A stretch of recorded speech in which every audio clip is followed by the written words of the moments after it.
Hello everyone, Morris here, and today we have quite a big update from the town hall. And yeah, basically the main update, of course, is that season 5 is starting tomorrow, which is 26th of July, so less than 24 hours from now. And yeah, let's get excited about the start of season 5. But with that, there are actually quite a lot of changes in terms of the rewards, and that's why I'm going to walk through. So a lot of this information is already on Discord, so definitely just check that out. If you're not on the official Axie Infinity Discord, do subscribe there and get in there and see the information. But here I also have the information here where basically in terms of the eras, it's basically the same as before, three eras, each with 2 weeks, which is good. If it's not broken, then don't change it. So I think it's good. And let's just actually get into the more interesting kind of changes. So first one is this one, right? Where they now actually shifted quite a bit, right? About actually 24, I don't know, 27%, right? Of the AXS rewards from the leaderboard to other, I guess, events, contests, and even daily missions, right? So basically, they're diversifying how you can earn AXS, which I think is a good thing, really. And I'm going to go through like why I think it's a good thing.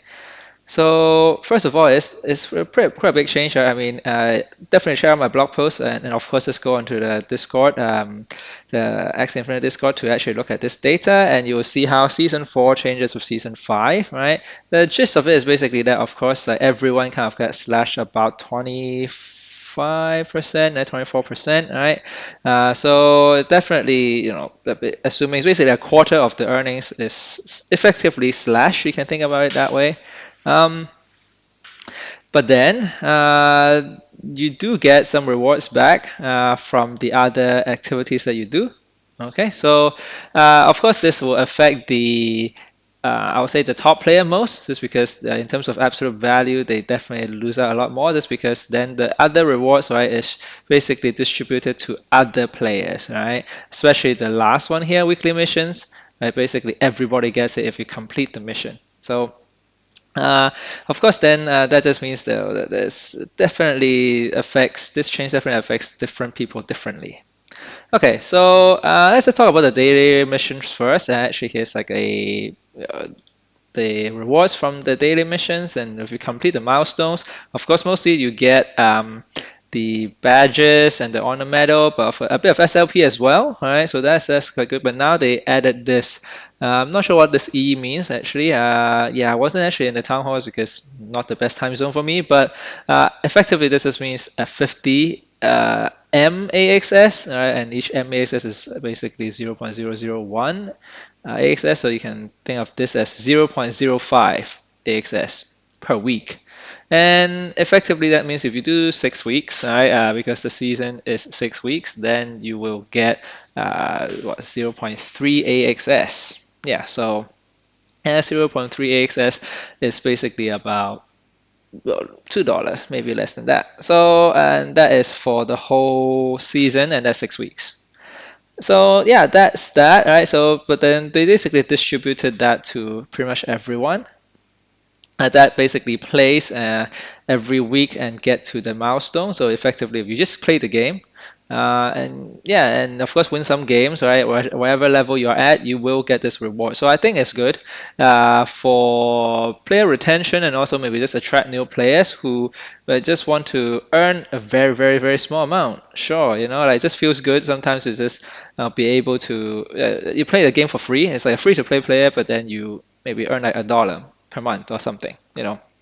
Uh, of course, not really a lot, but then in terms of absolute amount, it could be, it could add up quite a bit if like they attract more players. But it's a good thing, just because then if there are more players, then there hopefully, right, will be more market fees revenue as well. So I'm going to actually get into that a bit more.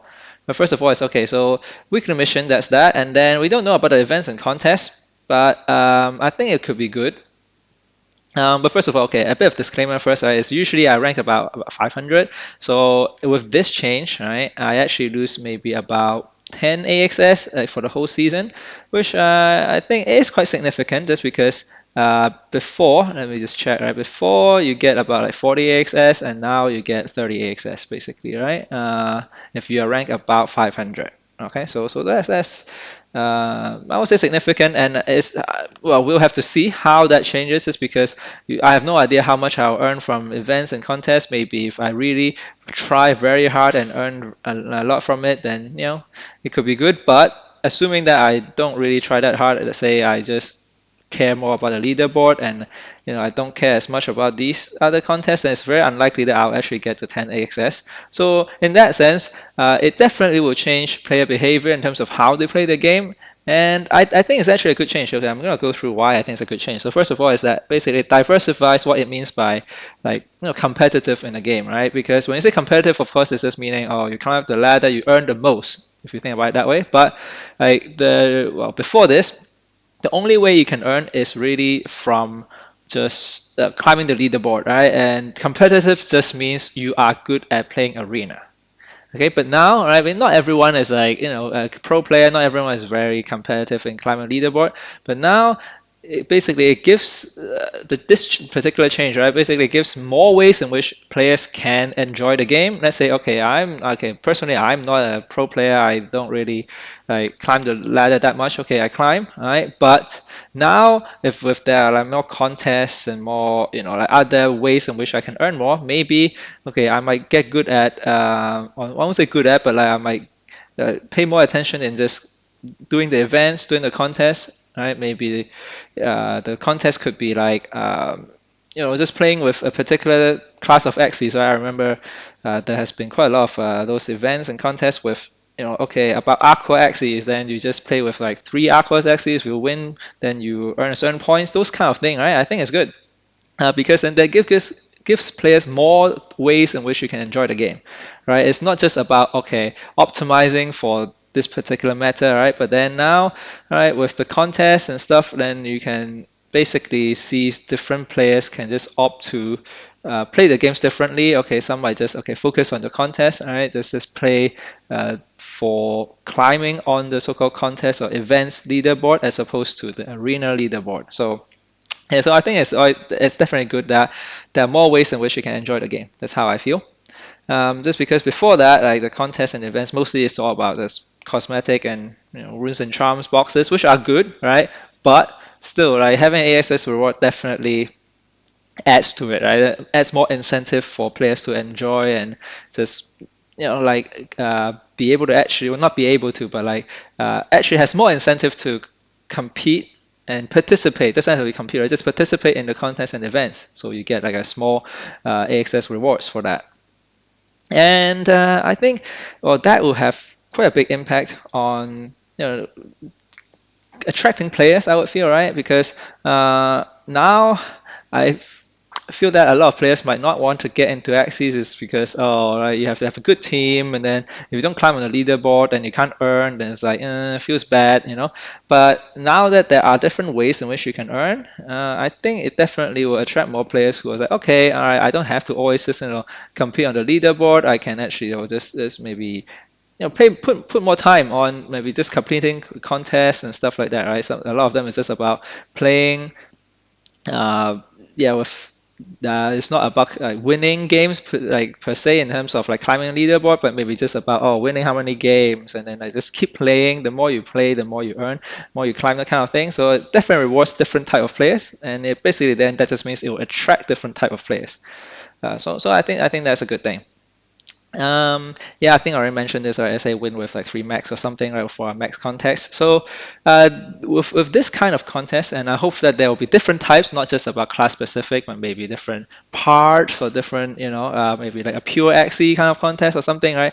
And by having different themes of the contest, then you basically actually increases the market trading fees or trading volume, just because then people might actually okay maybe for this contest I might need this particular type of axis or something, right? And people might go and so-called sweep the floor or for that particular axis just to complete the contest. And so I think definitely it will increase the trading volume, and And yeah, it's a good thing. Well, the reason it's a good thing, of course, is because then it promotes the economy. Then hopefully, effectively, is that more players will come, more trading fees. All right, that just means the pie gets bigger. All right, then everyone will get more rewards. So that's the idea, right? So of course, I do want to address that it is a problem for pro players where like their earnings significantly slash, right? And so I would imagine that there will be some pro players who might just move on to other games if like you say playing in X you just don't earn as much as other games. So I must say I have no idea about this just because I'm not a pro player. I have no idea how much other games can earn, but that could be some shifts. But having said that, I do think that over time it is a better change just because like with this change, if right, assuming the it will promote the growth of the game just because it really allows more different type of player to enjoy the game, then yeah, then the pie should get bigger, right? If you have more players, more trading volume, and so on, right? Then of course, hopefully, then the rewards will also get bigger, right? Even though sure you cut the pie a bit, differently now, but if the pie gets bigger, it should still get bigger over time, of course. So, in that sense, I think it's a good change to for the overall economy of Axie, I feel. But of course, we have to see. But I think like changing this at least like they're experimenting with different things, so hopefully that will attract more players. Okay, the other change is the no free runes and charms for season 5. So they actually removed it, which I think again, okay, maybe I just go through what's happening first. First of all, it's basically that at the beginning of the era, like typically, or at least for the last 2 seasons, you get the free runes and charms for that season, at least one free box, if not two. But then now they don't have it, and so that just means it actually has quite a big impact. Of course, first of all, is that I have no idea right, whether there'll be other ways in which you can get the free runes and charms in terms of boxes or what from the events or contests. Maybe that through the contest you'll get it, but I feel that regardless, right, well, I think it will definitely decrease the supply of those free runes and charms, and that just means there will be more demand, right? More players will need certain runes and charms for their teams, right? Especially for it'll be an effect for the mystics runes and charms, is because those are the most expensive and the hardest to get from crafting. So yeah, that's I think it will have a pretty big impact. So we have kind of experienced it, I think, in season 1 or before, right, where one rune, right, basically like endless anger or something, right, can cost $300 or more, that kind of thing, just because it's just so hard to get. So maybe we might revert to that. I don't know. Okay, the other change, first of all, is that the fee changes as well. So now season 5, okay, I'll just show you here. They basically halved the minting fees for Epic and Mystic. So basically, that just means Sky Weavers get less from crafting per rune or per charm, right? But I think this is basically the way of like trying to promote the economy. Just because last season, I must say, there's really not much incentive to mint like epic runes and stuff and charms, just because most of it, okay, maybe runes still there's still some incentive, but for charms most of it is basically at the floor price, right? Meaning okay, sure, there's still of course some that are will sell quite a bit, but for most of them, like nobody's gonna mint them. So just because like they're not useful and you can get the free one anyway, so it's just basically there's not a lot of demand for it.